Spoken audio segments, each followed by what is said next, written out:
Saudações, boa tarde ou olá aos senhores e às senhoras, saúdo a todos, espero que todos estejam muito bem, em plena paz e justiça. Vamos para mais um episódio do nosso projeto A História da Luz, atualmente trazendo algo sobre o conhecimento a respeito dos arcanos do tarô, um trabalho que foi escrito há algum tempo, havia sido publicado nos saudosos tempos do programa Conexão Mística na Rádio Centenário. De momento, todo esse trabalho foi revisado com algumas outras questões, outros pontos mais aprofundados. Não poderia dizer novos olhares, porque eu acredito que esse olhar é algo que não muda. O tarô ele pode trazer para nós novas informações diariamente, mas ele é concreto. Ele traz para nós uma informação que existe e continuará existindo, existiu, existe e continuará existindo de certa forma. E nós que vamos nos adequando e nos adaptando com o passar dos tempos, por meio, obviamente, do nosso vínculo com a tradição, nós vamos nos adaptando com aquilo que ele nos apresenta como informações. Também é muito claro que o que nós buscamos expor aqui é algo ligado ao nosso conhecimento, dentro daquilo que faz sentido dentro de nossa pesquisa. Alguns poderão dizer, mas por que você não falou do tarô de fulano de tal? Talvez porque ele não represente algo que está dentro dos nossos estudos, dentro de nossa caminhada, né? Principalmente tendo ligações telêmicas ou qualquer outra coisa que não faz sentido algum dentro do olhar martinista. É óbvio que também traremos aqui a visão martinista e não uma visão definitiva, pois cada um que anda por essa senda terá também seus olhares, né? E algo definitivo, eu acredito que a própria tradição ainda não traga situações definitivas, mas cada vez o conhecimento vem trazendo maiores informações, olhares que vão se abrindo dentro daquilo que, de certa forma, nós ainda não estamos prontos para compreender de forma completa. Ou seja, como Deus criou o mundo a partir de leis naturais. Nos cabe a interpretação dessas leis naturais ao nosso merecimento, ao nosso olhar, para tentarmos cada vez mais tentar fazer com que Deus veja-se refletido em nós mesmos. Bem, hoje é Dia das Mães, saúdo a cada uma aí que nos ouve, ou a cada mãe que tem a sua parcela de culpa para que estejamos aqui hoje manifestados, né, a cada um de vocês que nos ouve. Né? Não é algo tão abstrato assim, porque para que cada ser humano exista, de certa forma, há uma mãe. Sendo ela presente ou não, a parte genética gestacional é uma lei para os seres humanos. Né? Então, feliz Dia das Mães para todas aquelas que são mães. Continuando, ainda na nossa abertura, né, nós tivemos aí há alguns dias a grata surpresa de participar do lançamento de uma obra muito interessante para a língua portuguesa e também para a tradição esotérica ocidental, que é essa tradição da obra de Geber, feita pelo nosso querido frater Leonardo Dávila, que, representado pela Tetra de Edições, traz este lindo opúsculo alquímico, como intitula-se essa obra. É uma obra muito interessante, de certa forma a obra é bem curta, mas ela nos traz aqui uma edição bilíngue do texto latino para a tradução para a língua portuguesa, mas uma parte muito interessante e, se não extremamente necessária para o nosso conhecimento, é a introdução. A introdução ocupa uma boa parte da obra e que torna ela muito elucidativa. Lembrando que a linguagem alquímica ela está ligada a esses fundamentos astrológicos, cabalísticos e herméticos. Então, aquele que deseja embrenhar-se nessa trilha, nessa senda, precisa estar adequado a essa linguagem, ou seja, astrológica, hermética e cabalística. Tá? Então, saúdo o nosso frater Leonardo Dávila, na pessoa da Tetra de Edições. Aqueles que tiverem interesse podem procurar aí no Instagram, @Tetra de Edições, para adquirir a obra. Tá? Vale a pena, é uma obra feita é uma edição bem limitada, é uma obra que buscará ser vendida, né, diretamente ao consumidor por meio da editora. Eles não estarão disponibilizando ela em muitos lugares. Então, fica aí. Novamente apresento a obra, fica aí a sugestão e também ao agradecimento à Tetra de Edições por estar pondo este texto, né? E também temos notícia, na própria obra aponta as próximas obras que farão parte dessa coleção Opúsculos Alquímicos. Desejamos sucesso na caminhada. Finalizando nossa introdução, tivemos aí na última semana a escolha do novo Papa da Igreja Católica, o novo Patriarca da Igreja Católica.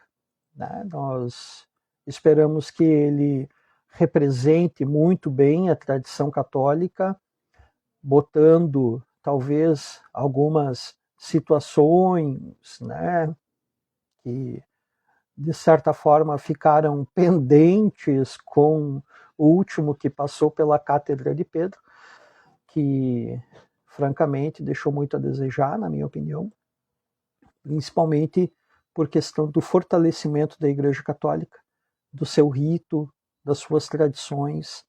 E eu acho extremamente necessário que uma tradição busque manter-se firme, cada tradição, por certa forma, como um religiólogo, eu acredito que cada tradição tem o seu papel dentro da humanidade, dentro da história filosófica do gênero humano, mas algumas misturas, acredito que hibridismos são necessários em certo ponto, mas não dentro de uma tradição. Que se criem, então, tradições laterais com esses hibridismos, mas que não se utilize o nome, a bandeira dessa tradição. Né? É algo muito preocupante quando a gente vê uma tradição se infiltrando dentro de outra.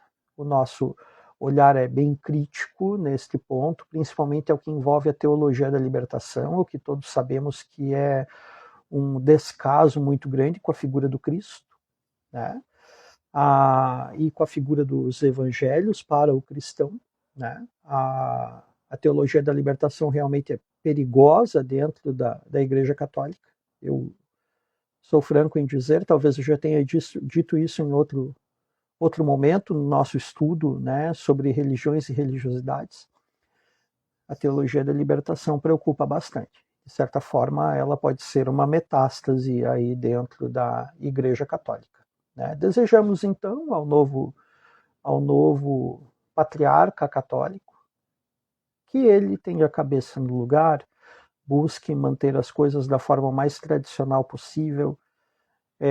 Já teci a sua opinião também em outro momento, e a Igreja Católica por si só ela é conservadora, ela não é uma igreja progressista, nem acho engraçado até que haja, né, em algum momento essas ligações, principalmente com ideologias socialistas ou comunistas que não são nem um pouco favoráveis ao cristianismo. Encerro por aqui então, não quero também entrar tanto nesse olhar, mas eu acho necessário deixar isso muito claro, porque a igreja precisa se fortalecer, a religião cristã precisa se fortalecer. Avancemos então, peço, né, na nossa prece de abertura ao grande Deus, que é o grande arquiteto do universo, a Yeshua, o iniciado perfeito, aos grandes mestres da tradição primordial, ao Espírito Santo, que nós chamamos como Ruach HaKadosh, ao arcanjo Micael, aos Beni Elohim, ao nosso muito querido e sempre presente Anauel, que nossos trabalhos ocorram da senda mais justa possível, naquela que medeia entre Jaquim e Boaz. Que assim seja. Bem, no nosso último episódio, nós tratamos então do arcano 1, o Mago. Este arcano, ele traz para nós uma palavra-chave, que eu até poderia dizer, do arcano dos arcanos, que é do uso da vontade. Ou seja, trabalharmos com a vontade como um decreto. Vemos aqui, para relembrar, né? Este arcano ele está ligado ao Aleph, e o Aleph ele está presente aqui, né? Aqui nós vemos o Aleph, né, de forma simbólica, presente dentro do mago, né, aqui. Né, podemos novamente nos remeter, o seu corpo, o braço para cima, segurando a baqueta, o braço para baixo, apontando para a terra. Né, podemos até falar que aqui há um solve coagula, né, um olhar mais alquímico, não entrando nessa questão aprofundadamente agora, mas ele decreta para nós o quê? A ação da vontade no meio terreno. Na questão dos caminhos, nós temos então o Aleph neste caminho que liga Keter e Chokhmah. Keter e Chokhmah. Tá. Para nós, a grande sacerdotisa é a Nossa Senhora, é a Ísis, aquela cujo o véu nenhum mortal ousa levantar. Então, uma leitura objetiva, né, do arquétipo presente aqui para nós, a papisa, que nós temos uma palavra-chave que poderia ser até uma pergunta, ela é a ciência? A ciência.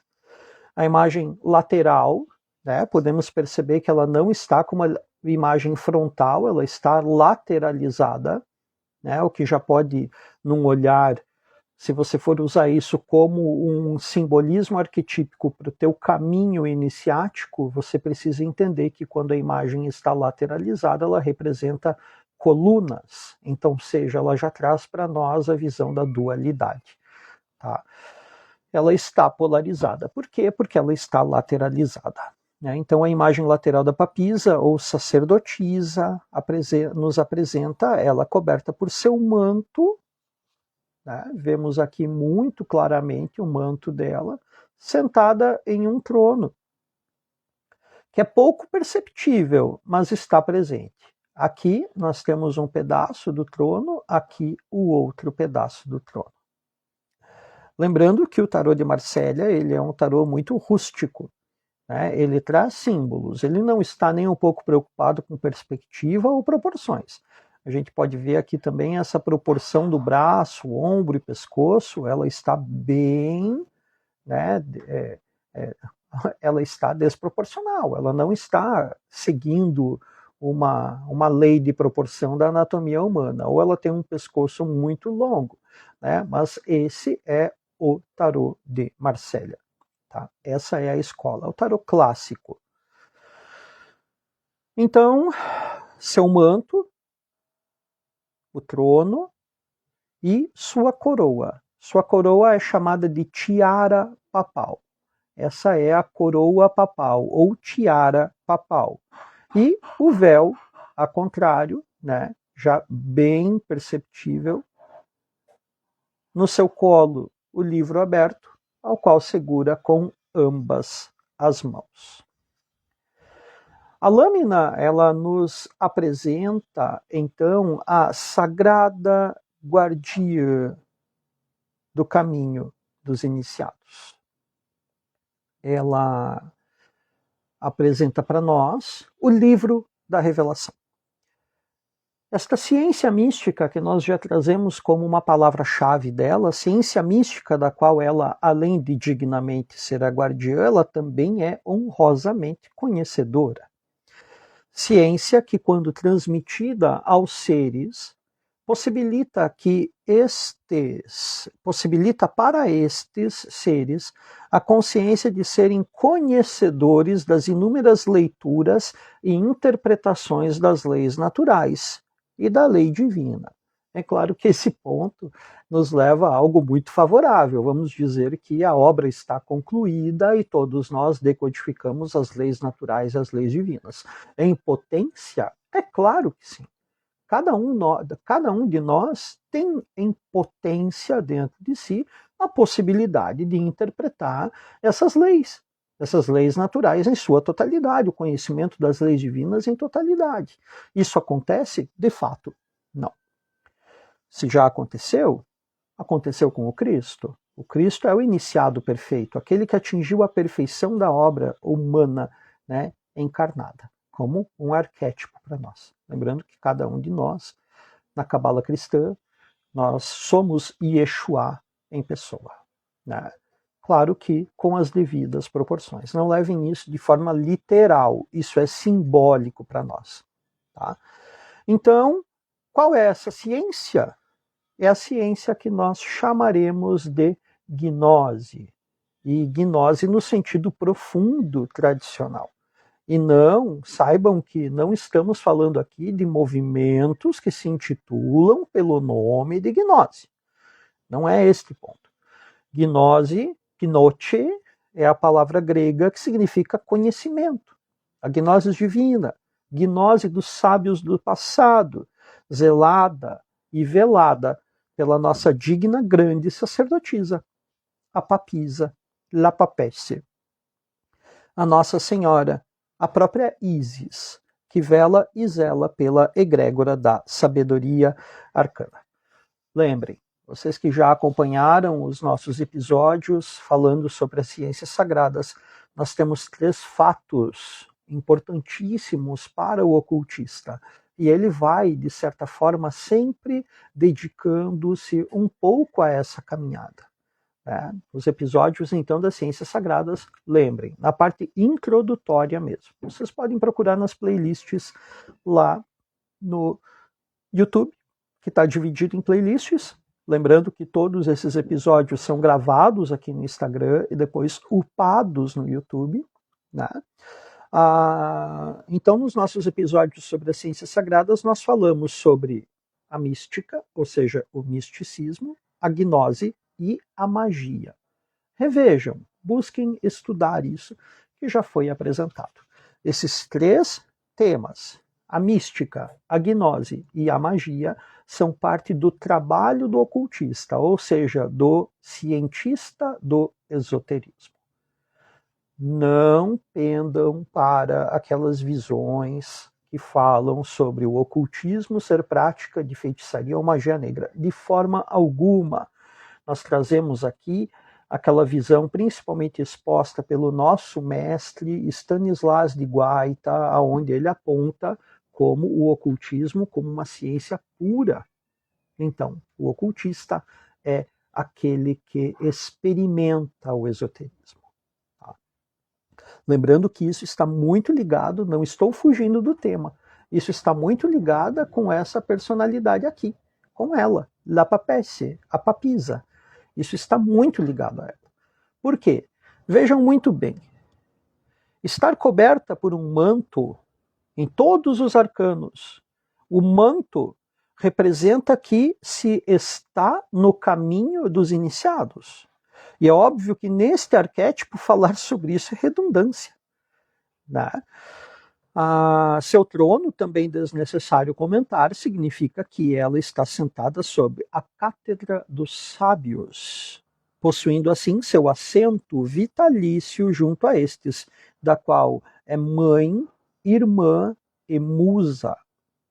Sua coroa é a tiara papal e nos apresenta que está junto aos sumos sacerdotes. Pois bem, ela é uma papisa. O véu nos apresenta aquilo que está oculto ao olhar dos profanos. Isso é bem interessante.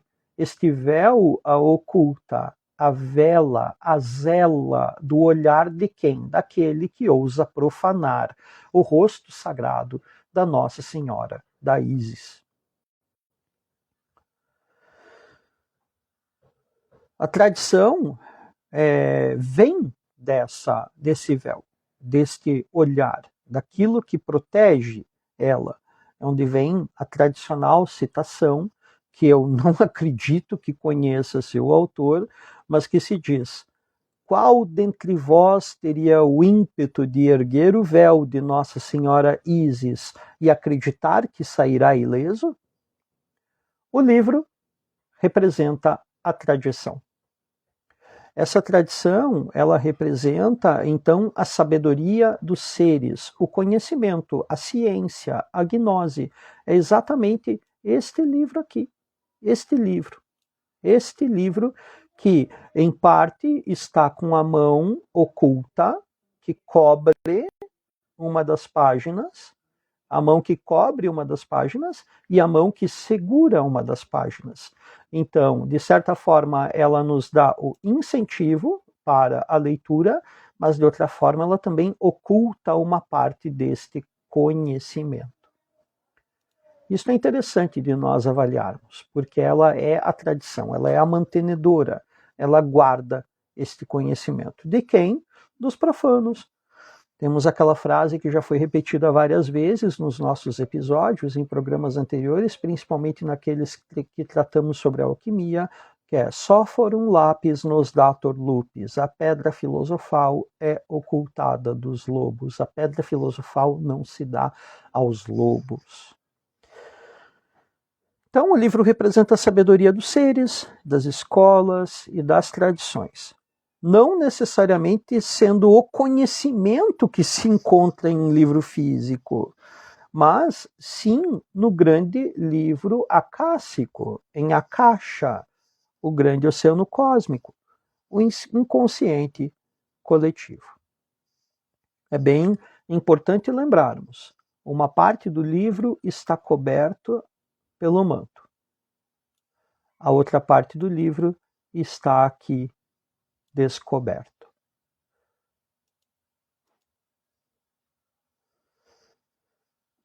O arcano representa a letra hebraica Beit.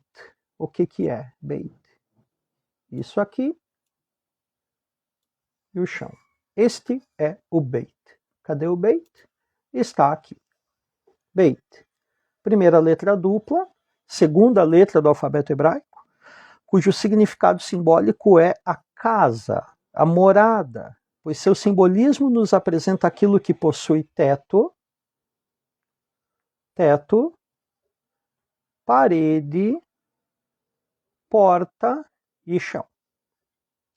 A papisa é aquela, então, que guarda para nós a sabedoria arcana. Lembrando que isso quer dizer que está guardado. Guardado aonde? Dentro da casa. A representação dela como letra dupla é sensatez e insensatez. Por ser uma letra dupla, ela nos leva à dualidade dessa questão. O que é sensato, o que é insensato.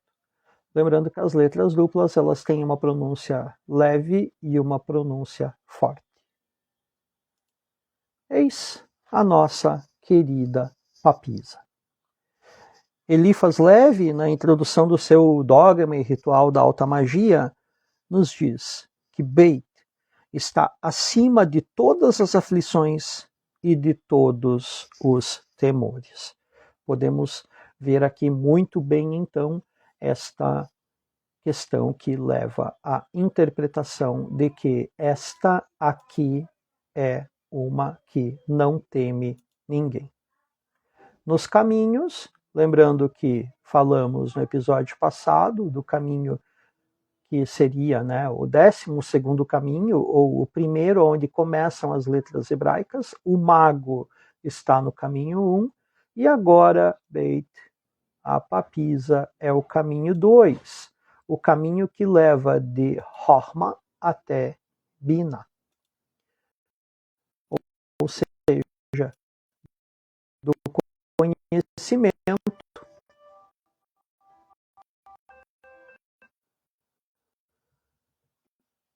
que leva da sabedoria à inteligência. Roma, a casa da sabedoria. E Bina Akadatriya. Lembrando então, segundo caminho seria o 13º caminho, porque as condições, né, sefiróticas são em número de 10 mais 1. Como assim 10 mais 1? 10 mais 1, no caso de as 10 sefirot tradicionais e mais Da'at, o abismo, este que se encontra aqui entre a tríade superiora e as 7 condições de acesso aos seres humanos.